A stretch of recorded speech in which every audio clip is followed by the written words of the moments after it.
So tonight's topic is on strategies for improving communication and decreasing conflict when interacting with your loved one with borderline personality disorder. And for those of you who may have been following this webinar from the beginning, you may have seen previous talks by Dr. John Gunderson and by Maureen Smith, the head of our family services, on general difficult topics that come up within families. But tonight we're planning to really just hone in on the issue of communication.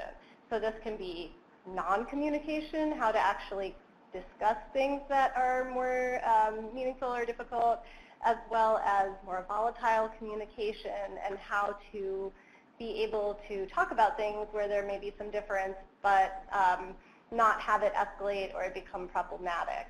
So you may think about a little bit about some scenarios where that has come up for you, because I'm going to ask a little bit later on in the webinar for some examples for us to work on as a group.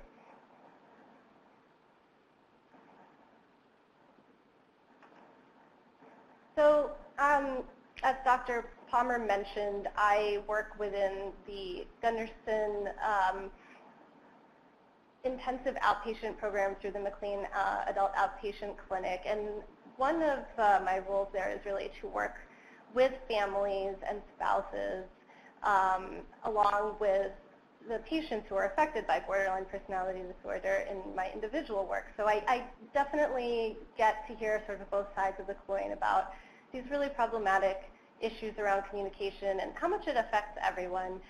Nobody is happy when it's hard to talk within a family, and so I wanted to share, some of the common complaints that I hear on either side, and you may notice that, that there's some similarities between what people are noticing, but it's sort of opposite sides of the coin. So from my patients, I often hear my parents constantly criticize me. You can also substitute in spouse or boyfriend or girlfriend in there.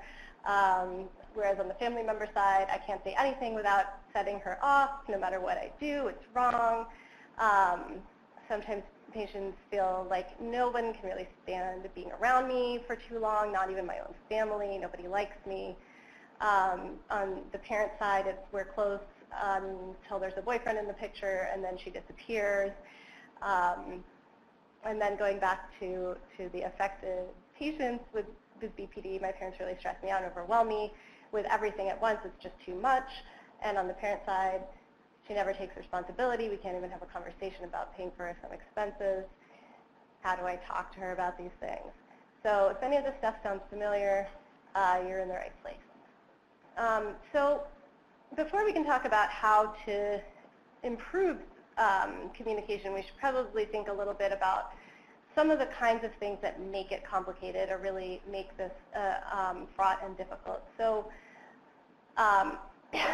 sticking with looking at kind of both sides of the relationship, for the person affected by borderline personality disorder, as I'm sure you guys have been hearing in some of the other talks, a key part of what is affected by the illness is actually interpersonal relationships. So that relationships are very, very important.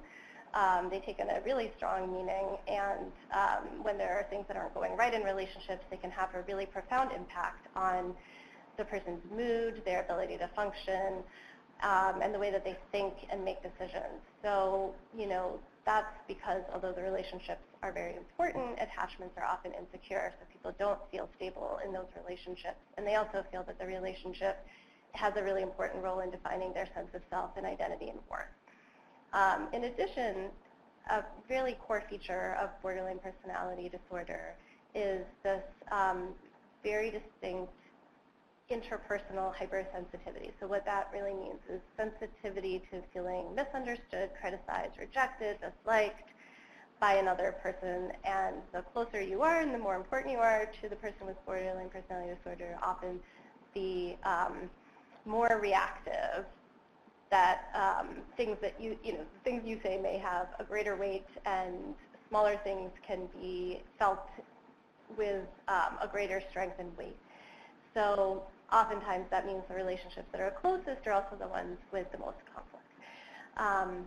In addition, there is what is known as a deficit in mentalization that is typical in borderline personality disorder, and what that means is, and this is the idea about knowing what's going on in your own mind and also having a sense of what might be going on in another person's mind, but knowing that you can't really know what's in someone else's mind. And for patients with borderline personality disorder, this ability is a bit disrupted, so that oftentimes there are assumptions made that another person actually knows really what's in their mind. So if they're saying something that's insensitive, it's something that they're doing knowingly or intentionally, kind of like how could she say that knowing I was having this bad day and this thing happened, when the loved one has actually no way of knowing what other circumstances occurred for the person that day.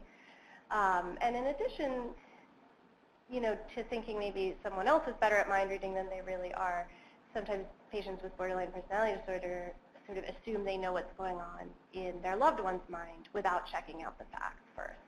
And that can create a reaction that's actually based on assumptions instead of on what's really going on.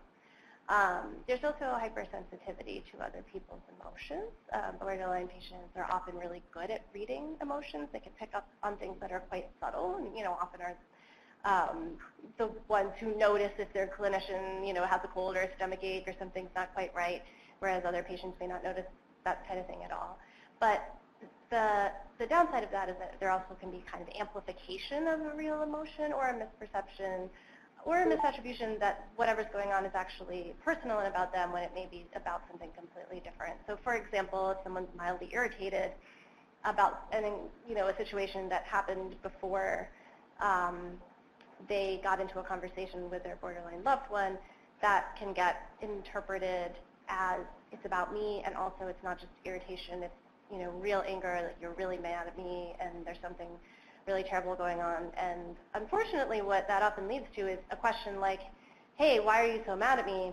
And the answer from the loved one is, I'm not mad at you, but they don't actually acknowledge that, but I am actually irritated about something different. So the person with BPD is left feeling quite confused because they picked up on something and now they're being told, nope, that's not what's going on.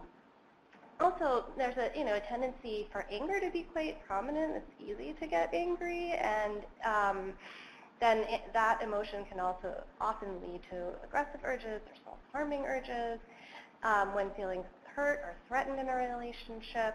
So things can get sort of aggressive and combative. And lastly, once strong emotion is triggered, it is very difficult for the person who's affected by BPD to really think straight and use the rational part of their brain, as they really, really get overwhelmed by their emotion, and even when they're quite reasonable and rational other times. So on the other side of the coin, we've got what's going on for the loved one that may contribute to communication being difficult. So one common thing that I hear a lot, and I certainly witness a lot within family sessions, is reacting to the content of what's being said rather than the underlying emotion that is being expressed. So getting into debating the facts about what was actually said or what actually happened or when it happened, whether it was Saturday or Sunday, rather than actually saying like, oh, Kate, you seem like you're feeling really hurt and I didn't mean to hurt you, but please help me understand what's going on here. And related to that is trying to use logic when the person with BPD is in the throes of emotion, trying to get them to see reason or point out why something doesn't really make sense. So this is really ineffective because at that point, when the emotions are so high, it's just actually impossible for someone to make sense of these logical arguments, and it usually just fans the flames because they feel like you're not getting it. Another thing that can happen is not acknowledging what is true or valid, and that's kind of what I was getting at in my previous example about, say you're irritated with your boss, and then you talk to your adult child with BPD, and they can tell you're irritated, and they think you're really mad at them. So it is really helpful to acknowledge which piece of it is accurate, what they're picking up on, even if it's not to the degree or it's not quite in the way they're noticing. Another thing that comes up that I didn't put on the slide, but it's pretty common, is is a loved one really trying to problem solve when what may be hoped for by the person with borderline is actually some sort of understanding of how they're feeling or emotional support rather than practical problem solving. And that's not just that's not just an issue that comes up in the context of relationships with people with BPD, but I think it's a very, very common human problem that we all have about people trying to fix things instead of just listening and being supportive. Another issue is not parents, like for very understandable reasons, have a hard time understanding that sometimes their loved one with BPD can say things in one mood state, like an anxious or an angry mood state, that they don't really mean after the fact. Like, I'm never going to work again. I'm quitting this job. I can't stand it.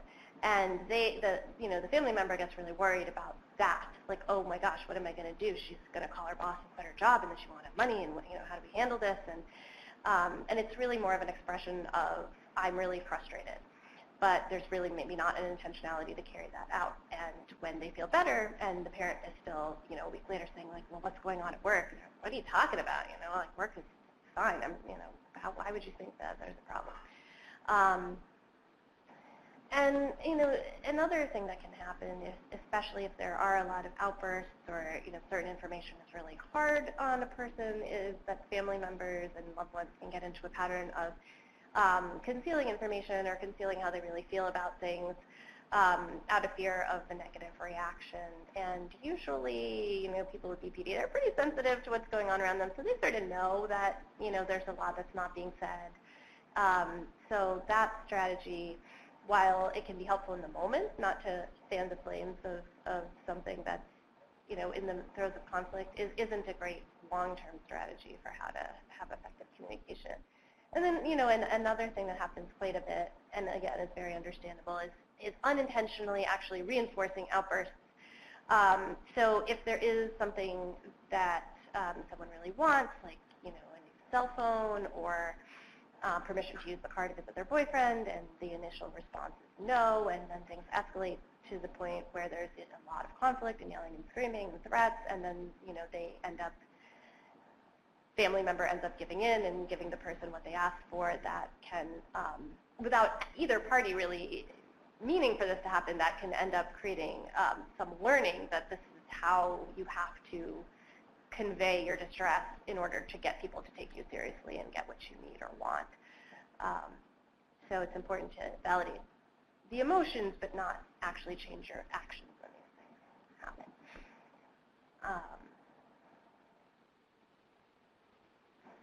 So, this is just a little diagram in terms of how we might think about borderline personality disorder and the symptoms. And think about, given these symptoms, how and why does conflict arise? So really at the base of everything is this interpersonal hypersensitivity that we're talking about, just really being focused on relationships, sensitive to how you're being viewed in a relationship, and reactive to feeling like you might lose that relationship or being criticized or disliked. And that can often then lead to emotional dysregulation, anger, anxiety, sadness, high conflict, and disturbed thinking. That's when you say someone's really just not making a lot of sense, not thinking straight, and then to sort of manage that really tough emotional state, oftentimes people end up doing things that are impulsive or destructive to themselves to try to get sort of relief from that strong emotion. So you can see that actually working on relationships and figuring out ways for things to be less conflictual has the power to stabilize a lot of the symptoms of BPD. And so that's a way that family members truly can do a lot, even if their loved one isn't in treatment, isn't interested in treatment, that this is a place where you actually have quite a bit of influence to help their overall symptom picture and course. So this is expanding on this a little bit, Dr. Gunderson's model of BPD and how interpersonal hypersensitivity sort of plays out. So this is a kind of a pictogram illustration, and then we'll go to the words. So in the top picture, we have a person who's in a fairly connected, comfortably connected state within a relationship, and generally in that mode, they're going to relate to a person in an idealizing way, meaning that they're going to really see a lot of good in that person, but also dependent and feeling like they need that person around quite a bit, but still vulnerable to interpersonal stress. And then if there is an interpersonal stressor, that can actually shift people into a more threatened state. So they're now feeling connected, but uncomfortably connected. And that's often the time when anger comes out and demands or being enraged, self-injury can happen in this state. And quite naturally, that often leads to the loved one withdrawing because they're being, approached by someone who's now kind of angry, attacking, and they say, whoa, this is a little much. But that withdrawal really triggers some of the more difficult symptoms of borderline that now the relationship is experienced as being gone. And the patient can feel really alone, which is more than just ordinary loneliness, but really feeling quite abandoned and isolated and unable to manage. And that can lead to some of the more cognitive symptoms like paranoia or dissociation, and put them more at risk for impulsive or self-destructive acts. And then sometimes what happens at this point is that level of distress is enough to pull the person back in, or it gets the attention of some other important caregivers like therapists, or gets them in the hospital, or if it's the boyfriend who has disappeared, the parents move in, and then that support can actually help the person feel more connected and okay. But without some support coming in, that's actually where people are more at risk for suicidal states. So you can see through this model that without anyone trying, it's a way that crisis behaviors can often become reinforced, because that then leads to people coming in, being more supportive, and the person feeling, once again, cared for and connected. So it's important to kind of understand how all of this works, so that when there is some sort of an interpersonal stressor or conflict, that there's a way to manage that threatened state that doesn't involve total withdrawal, but also does involve maintaining some consistent limits and boundaries and not tolerating aggression. So we'll talk about how to manage that tricky balance. So, another thing that we've touched on a little bit is, what's actually going on for the person with BPD, neurobiologically, when they're in the midst of an outburst, where they may be quite different than how they are, normally when their emotions are in check. And there is data from neuroimaging that really, supports what we've all observed clinically or, in our lives, which is that the amygdala, which is the fear, sort of like the fear center of the brain and the emotional part of the brain, gets really hyperactivated under those circumstances where there is some threat to a relationship, or something that stimulates, like, feeling bad about oneself, or some negativity. And at the same time, the orbitofrontal cortex, which is the part of our brain that we rely on to help us be reasonable and kind of weigh the pros and cons and reach decisions, actually is inhibited. So it kind of goes offline. So you've got, at this point, a really active fight or flight, fear, aggression, that's not being countered by our more reasonable, higher order thinking. So it really is a situation where the emotions shut down the ability to think and reason. And I think that's really important for family members to understand, because it's often not, it's not the way this person is all the time, and it sometimes makes family members think that it's, this is all some sort of a manipulation, that they're, being dramatic, or they're kind of putting on a show the way we might think of with little kids when, they may be exaggerating distress to sort of get what they want. And that, well, I've seen this person do better, this is not the best they're capable of. And there's often, some degree of truth to that as well, but it is important to understand that there is this real baseline neurobiological issue that's happening. And whatever we can do as the other person in the room, whether it's a clinician or family member, to actually help calm down that emotional response to allow the thinking part of the brain to come back online is going to do a lot to end the conflict and to kind of create a situation that's much more positive for everybody involved. And that, that is what happens when you validate and show that you can understand the person's emotions, that then things start to calm down. And then you can be more logical. But using logic off the bat is usually not something that the brain is able to take in, and it doesn't help. So, another feature of what happens in these types of conflicts has to do with the core difficulties around attachment, and we touched on this a little bit already, but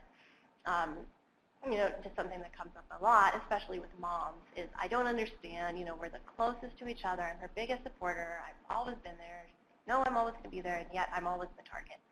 And that really is very common, and even though it seems paradoxical, it's in some ways, understandable in that the closest attachments are the ones that are the most significant, they're the most important. In some ways, they're also the safest, especially if it's a parent relationship, that the person kind of knows that they're not totally going to go anywhere, so it's maybe a little safer to express the anger more directly. But also what you think of your loved one really means a lot to them. So oftentimes this is the most fraught relationships and the ones that are take the longest to actually change. A lot of my patients say that I'm good with my friends at this point. I've got all these skills I can use with everyone else, my bosses, my friends, but just at home, I don't know. With my family, it's still another story. So if you feel like you're in that situation, take heart. You're not alone, and it does get better. But there are reasons why it's the hardest thing to work on. So, I imagine that many of you have probably heard a lot about validation and trying to validate the person's emotions, to help them feel more understood. But something that doesn't get talked about quite as much is actually, before you can validate, you often have to translate what's being said into something that you can understand, because sometimes, what I hear from parents is like, I want to validate, but I don't know how, when what they're saying just isn't true or doesn't make sense, or, I can't actually even understand why this particular incident has become so upsetting. So a couple of things that have helped my families be able to do this translation work in the past I want to share with you is how to understand what's actually happening kind of like one layer below the surface.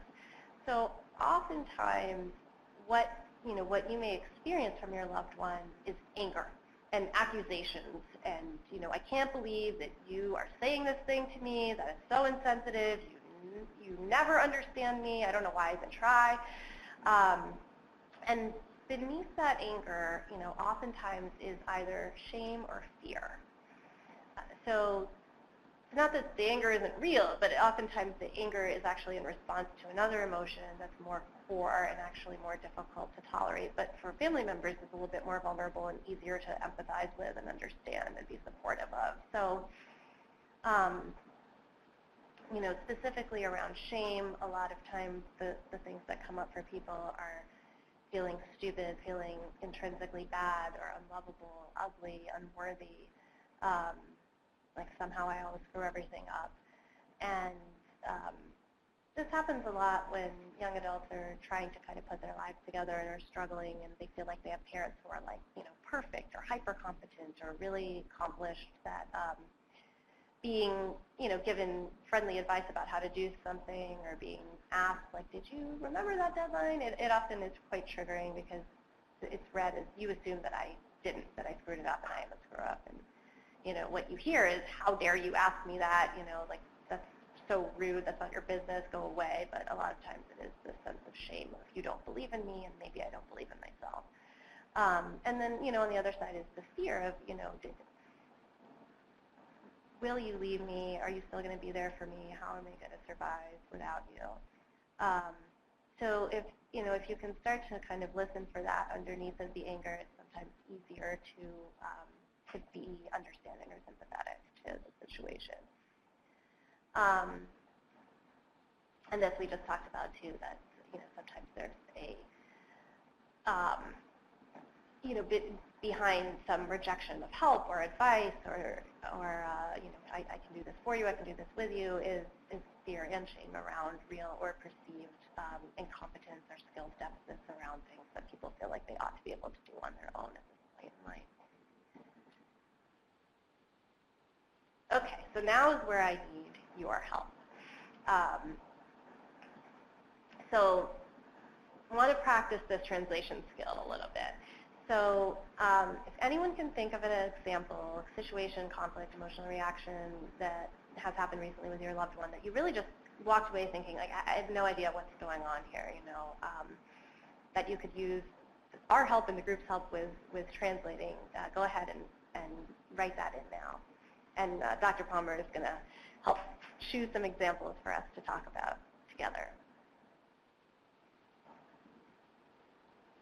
So actually, as we're waiting for people to write in, several people have already written in questions or cases, and one case in particular I think is very applicable to this. So how do you translate it? And that's what this particular person asked. So my daughter cut all contacts with me a year and a half ago.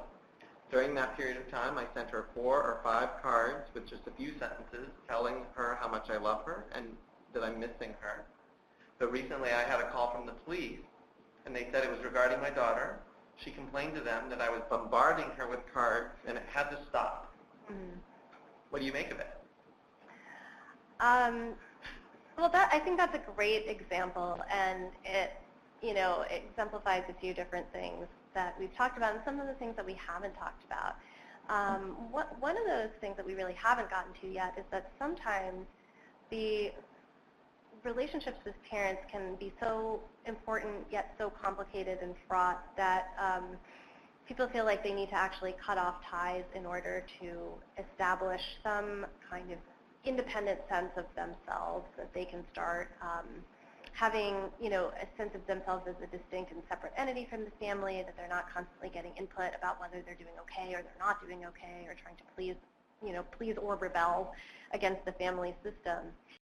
And my guess is that your daughter probably feels some level of guilt and conflict about this being cut off, and feels some pressure when these cards come, that you're expecting a response from her, that that's something she doesn't want to do, and that creates emotions that are uncomfortable and overwhelming, and so her best choice is to avoid the whole situation, not to have these cards to respond to, and to decide that, in fact, this is where the kind of the defensive anger comes in. This is an affront to me. I've set a boundary and they're violating my boundary, and that's an offense, and I'm going to get the police involved. And the excessive kind of reaction there is often that things feel quite out of control to them, out of their own control. So in an attempt to kind of regain some control, there's this escalation of kind of going to a higher authority instead of just maybe sending you a little message like, hey, Dad, I appreciate the effort, but I really need a little space right now, which would probably suffice, right? So it's also that fear of not being able to manage a boundary appropriately and not be able to set a limit once follows it up, and leads to that level of escalation. Now, here's the irony or the downside, which you may already be aware of, is that if you do comply and, cease and desist all communication, your daughter may end up having this feeling that, wow, nobody cares about me and I'm all alone.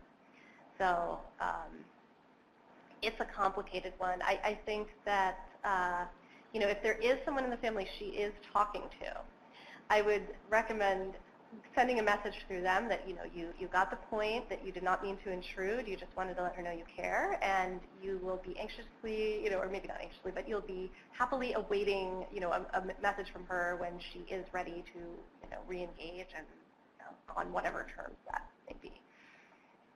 Great. Do you want any more? Because we've got several more now. All right, sure, yeah, we have got a lot more. So this particular participant says, when I tell my son that he has hurt my feelings, he says he's happy because he wants me to suffer. What do you make of that? well, that's a hard response to get. I certainly could, as a parent myself, could understand how, that just, you may wonder, like, really, like, why does he want me to suffer, and what do you do with this? Again, I'm guessing that this may have to do with this really fundamental wish that borderline patients often have about wanting to be understood and wanting their experience to be one that others can actually feel themselves. And oftentimes their suffering is so intense and acute in response to things that most of us are lucky enough not to feel so badly about, that it's hard to really suffer in the way that they suffer or understand their suffering. And it oftentimes you're just kind of like, well, come on, like, snap out of it, it's not so bad.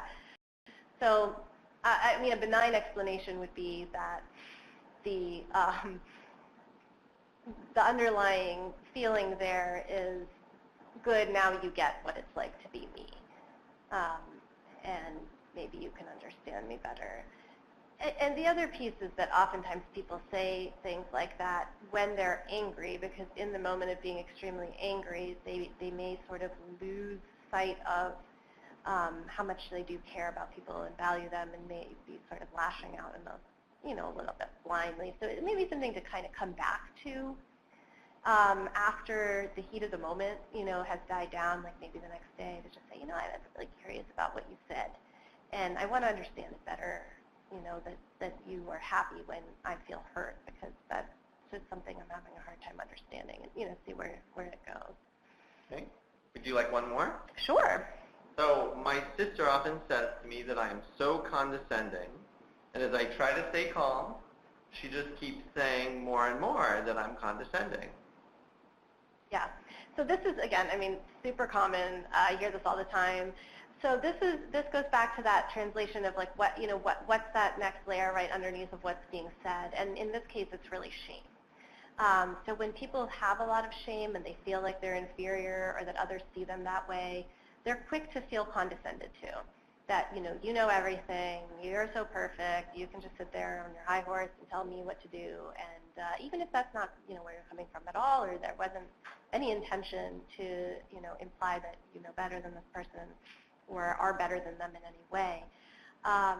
And the calmness is often not well received in that the implication is, here's this person with BPD who really has little control over their intense emotions, and they're getting so worked up over something, and there you are, cool as a cucumber, and that is experienced oftentimes as condescending, in that they feel like, there you are, not affected by this at all, and here I am, so, besides myself about this. So it may be, in those moments, certainly you don't want to engage angrily, it's like, why are you insulting me? And that, that's not going to be helpful. But to share something of your experiences, I'm really sorry that you're hearing me that way. That's not what I meant. Can you help me understand what, like what I said or how you heard it? Because I don't want that to be the way you feel when we talk. Will hopefully get you a little bit further. So another person asks to follow up on this kind of general conversation. Another person says, so if you suspect that there's another emotion beneath the anger, which emotion do you validate? Because this person says, if you say something like, maybe you're not really angry but fearful, she's ready for a really hostile reaction. Mm-hmm. And or a reaction of, you're not listening to me, why aren't you understanding, that's not what I said. Mm-hmm. Yeah, I wouldn't share that translation necessarily. It's more about like how you approach, your internal understanding that helps you approach the situation with a little bit more sympathy. So, yeah, if the person is aware of being angry and they're communicating with you in a way that looks angry and you tell them you're probably feeling something else, that's not going to go over well. I think you do want to just notice what you're seeing in front of you. It's like, wow, you're really angry, and obviously something that I said, went over in a way that wasn't what I meant, and can we slow this down a little and, figure out how to talk about what's bothering you.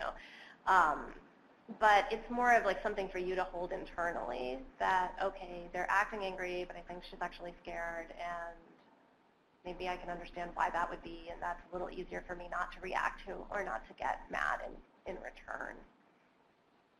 So that's more kind of like a tool for you rather than something to, share with them directly. Great. Do you want to, so Dr. Adler, I don't know if you have more that you want to say, because we have quite a few questions and other scenarios, so I can keep going, but I don't want to hijack the rest of your presentation if you have more that you'd like. Yeah, we definitely have some more time built in for more participation. So I think that given that we're at 5:40, I will just go forward at this point with the slides, but then we can get back to some questions. That sounds great. Okay. So now that we've had a little practice around translation. And remember, the principles that you're trying to hold in mind are that shame and fear are often underneath of anger, that oftentimes what's said in anger is not really what the person means. And then one thing I didn't really say directly is that oftentimes borderline patients express things in terms of an action plan when what they're really talking about is emotional experience. Like, something like, I'm not going to my court date tomorrow. It may mean I'm scared to go to court tomorrow, and I really don't want to. So that's something to keep in mind, too, when you're responding to that, which is more around, like, of course you wouldn't want to go. I get that, but not debate it about why you better go, otherwise you're going to end up with a warrant out, and, that sort of escalating things further. So moving forward to now that you maybe have a better way of understanding what's going on, how do you validate? What is validation? Why are you always being told that you're invalidating? Like, what the heck does that mean anyway? So what validation really means is relating to somebody in a way that demonstrates that their perspective can be understood or is understandable. And that doesn't mean that you agree with their perspective, that you would feel the same way in the situation, that you agree with all of the assumptions that they're making, but really that given how they are seeing something, you can see why they feel the way they feel in that situation. So, what it is not is agreeing. Like, yeah, mom really is a bitch. I thought that our whole lives too. It's more like I could see why your feelings would be hurt in this situation. And it's not capitulating, so it's not giving in to demands. If it's not something that you feel is appropriate or something that you can or want to do, that it's okay to express that you understand the person is frustrated, disappointed, upset, hurt, but and you're still kind of holding your limit where it was for good reasons. And it's also not biting your tongue and just sort of not disagreeing with anything. It's often, in those situations, it's often about listening and expressing that you can see where they're coming from and you understand why they're feeling the way they're feeling, and that you may have a slightly different perspective on the matter or something they haven't considered, and then sharing it in that order. So I just said a bunch of the stuff, but how to validate. So it's, first is about listening and really not interrupting, at least for a while, and affirming the person's position as something that is understandable. And sometimes this is something where you have to make a distinction between what makes sense given the way they're seeing things or given their personal history versus what might be real in the world. So for example, someone who is feeling really scared to go on a date, who's had a history of, a date rape, that's really understandable. It doesn't mean that there's actually something scary that's going to happen on that date or something dangerous, but we can all understand why that whole prospect is going to be frightening. So it's something similar to that. And then, differentiating your point of view at some point, if that feels important, to be able to say, actually, I see it this other way, or maybe they meant it this way. I know it came out awkwardly, but I think what mom was really trying to say was something more like this. And to strive for authenticity. So, to really try to find what you genuinely can validate within what the person is saying, and as opposed to kind of doing it in a mechanical way or saying the things you think they want to hear. And that's tough sometimes. It takes a little work before you can really get into someone else's perspective. So why validate? We talked about this a little bit earlier with the brain picture, which is that, a few different things from where we were looking at what the deficits are in BPD and why conflict can arise and why things can get so heated. So one thing is that validation restores an experience of feeling connected because people feel understood and they feel like, I'm not crazy. Someone else can get why I'm feeling the way I'm feeling, and okay, so now I feel like there's something here with me. It also decreases the emotional intensity, that amygdala activation, and that allows the person then to be able to think again and problem solve and maybe look at things from a more flexible perspective or realize there is a solution to this problem. So even though sometimes it feels really counterintuitive or unfair to feel like you have to validate the person who's yelling at you or accusing you of something or treating you in some way that doesn't feel justified, it often really, allows some of these core features of the illness to settle down in a way that allows them to then engage with you in a much more enjoyable and productive way. Okay, so now we're going to move into another more interactive section, and we can pause and take some of your questions first, but okay, or not. But what I want us to try to do here is to practice validating, like what that would actually sound like. So if, again, if you guys can think of some scenarios where someone said something to you or had it, like with communicating in such a way that you had a hard time figuring out how to validate.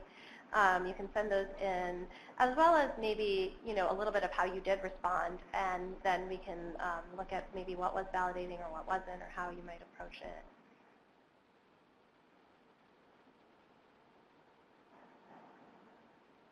And Dr. Palmer's going to help me again in terms of reading out loud some of your contributions. Well,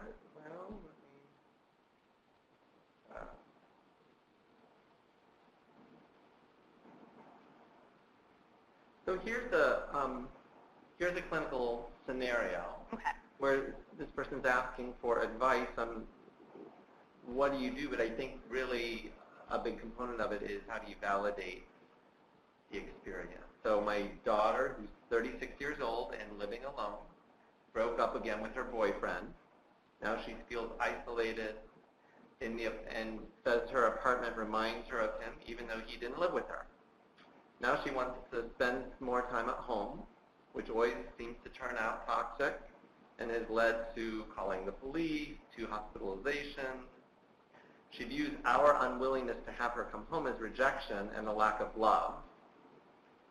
And how do you think about validating her experience, yet maybe doing what you think is the right thing to do or is the best thing to do in that situation? Sure.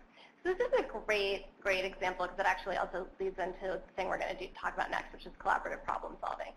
So here, this is a situation that, again, is very common. Relationship in some ways with boyfriend is really helpful, and then it's also probably really problematic. There's good reasons to end the relationship, but then once the relationship is out of the picture, the person feels really alone and, missing the person. Everything reminds them of the person. What you said about even though they didn't live together, the apartment reminding them of that individual is something I do hear a lot. Borderline patients often make really strong associations, and it may be that they sit on the couch and they think about the last time they watched a movie there with that person who's no longer there. So that's another place where having that kind of insight can help you maybe be more validating when they say something like this. I'm having a hard time being in the apartment.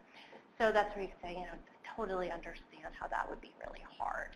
That being in the apartment, that's where you guys spend time together, and it makes you think about him and miss him, and that, breakups are so tough on everybody, right?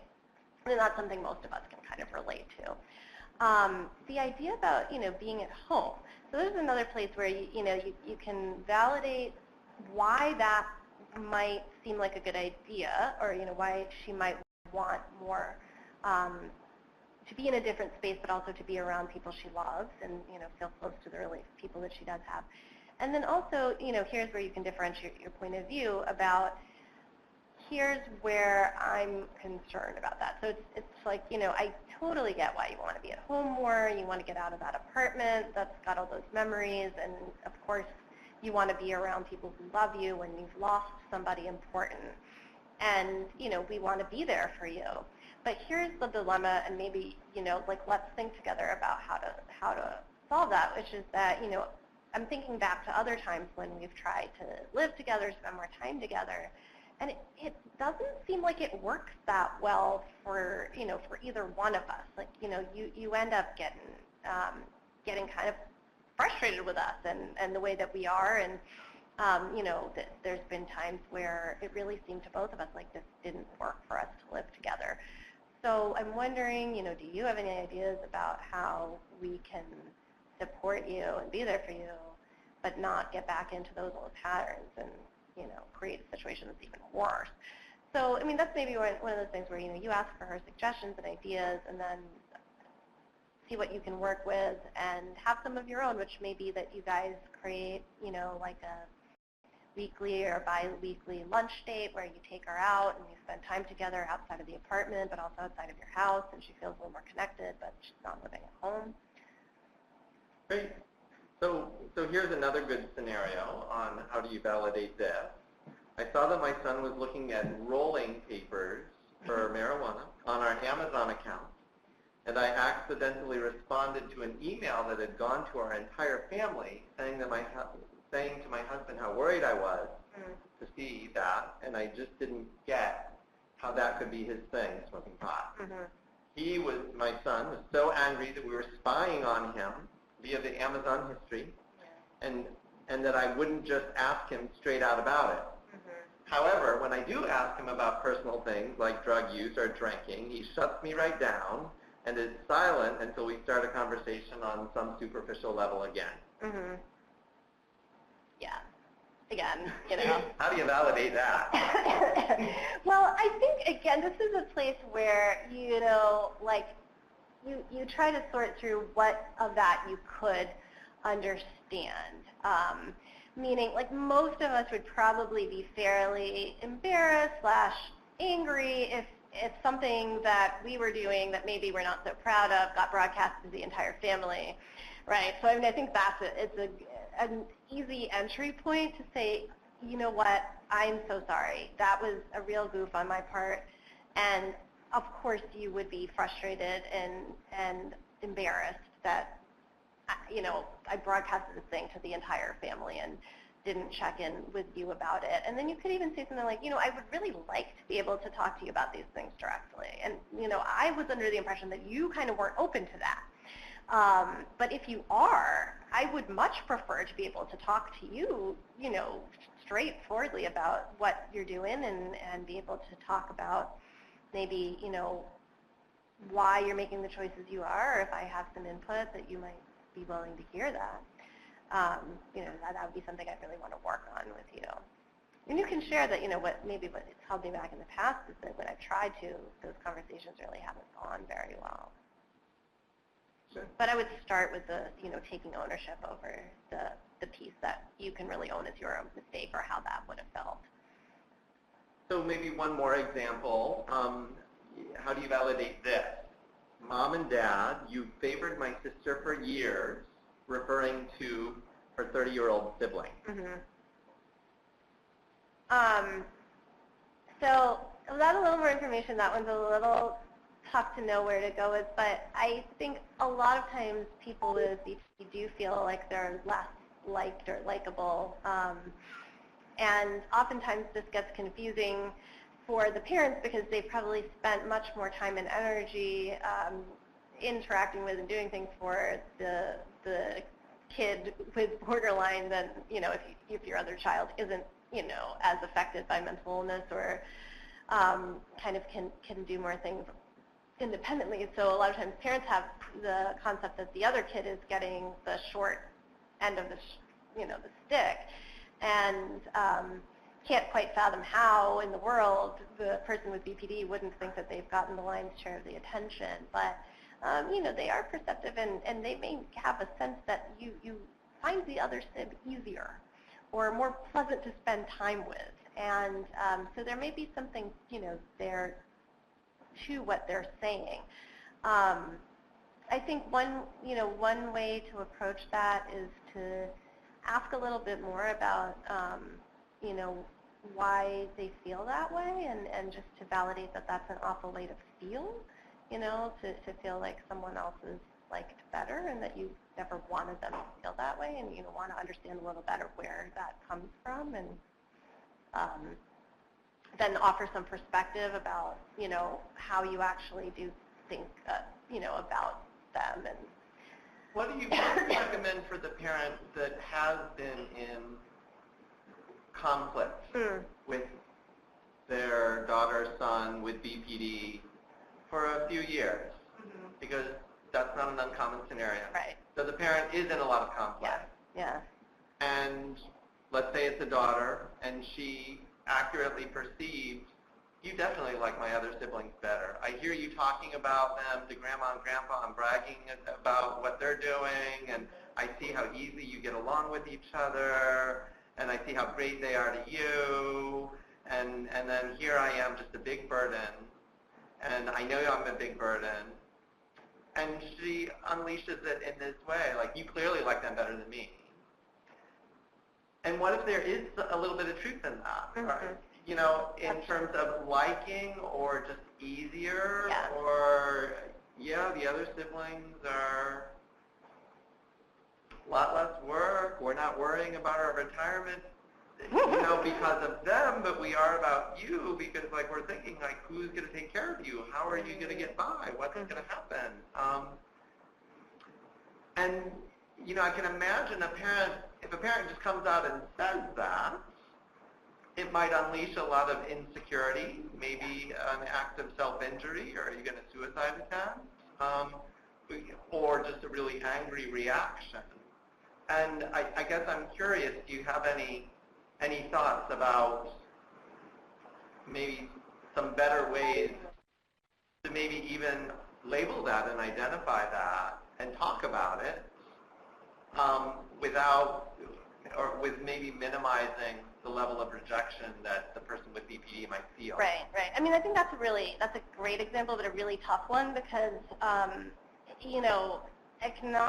it's very tricky to acknowledge when you really have felt maybe fed up, frustrated, disliked, really you are kind of a pain in the ass, because that can be so devastating. And the way that the person with BPD may hear that is, may hear it in such a global way, like, I am hated, rather than, every once in a while you drive me nuts, that it is really delicate. And at the same time, if you're like, oh, no, don't, why would you think that? I love spending time with all my children exactly the same. That to them feels like a bunch of BS, and it may be actually, they may get annoyed, but it's slightly more palatable. But there is some middle ground there, but it's a tricky, it's a sort of a tricky middle ground, which is, I would say, you want to start with a validation that's how important they are to you. And even when we don't get along, even when things are tough between us, I care about you. I want the best for you. I don't always know how to be the most effective with you. You don't get the handbook when you become a parent, and it may be true that I maybe what I do seems to work a little better with Jason than it does with you, and I need more help figuring out what you need and how to parent you in a way that works. And I understand sometimes that's frustrating for both of us, but it doesn't mean that you're frustrating as a person. I would emphasize that, really try to, in your language, distinguish between when you get upset around a situation or what's your own anxiety. I, as a parent, feel anxious because I'm not sure how to make sure you get what you need as we get older or closer to retirement, and that definitely stresses me out, but I don't see you as a burden. It's just that situation is a complicated one.